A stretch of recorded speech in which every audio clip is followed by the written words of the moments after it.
আমিন। বাবা, আমার বন্ধু অনেক গরিব, আমি কি ওকে কিছু ইফতারি দিয়ে আসবো? আমার কাছে বেশি নেই যে আমি গরিবদেরকে ইফতার দিব। কিন্তু বাবা, একদম চুপ, ইফতারি নিয়ে কথা বলবি না, হলে জিপ টেনে ছিঁড়ে ফেলবো।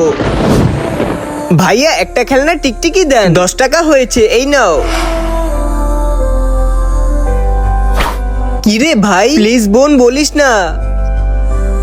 বাবা, ইফতারিতে টিকটিকি পড়েছে। কি বাবা, এগুলো আমি ফেলে দিয়ে আসবো? হ্যাঁ হ্যাঁ, যাও এগুলো ফেলে দিয়ে আসো।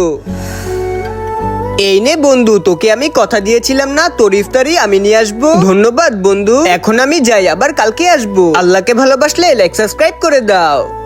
বোন, আজকেও বলিস না। আচ্ছা। খাবারে আজকেও টিকটিকি পড়েছে, এগুলো আমি ফেলে দিব? প্রতিদিন ইফতারে টিকটিকি কিভাবে পড়ে? যাও ফেলে দিয়ে আসো। এই নে ধর বন্ধু, আজকে আমার কাছে সময় নেই। ইফতারে আজকেও টিকটিকি, এইগুলো আমি ফেলে দিয়ে আসবো? হ্যাঁ, যাও ফেলে দিয়ে আসো। প্রতিদিন একই সময় টিকটিকি কি করে আসে? ব্যাপারটা আজকে দেখা লাগবে। যাই, ওর পিছনে গিয়ে দেখি। বন্ধু, এই নে।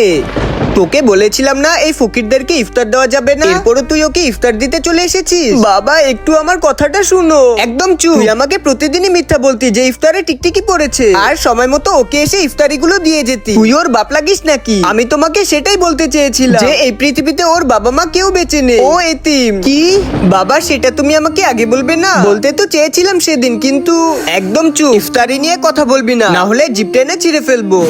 আল্লাহ, তুমি আমাকে মাফ করে দাও, এই এতিম ছেলেটার মনে আমি অনেক কষ্ট দিয়েছি। বাবা, তোমার এই বন্ধু এখন থেকে আমাদের সাথেই থাকবে।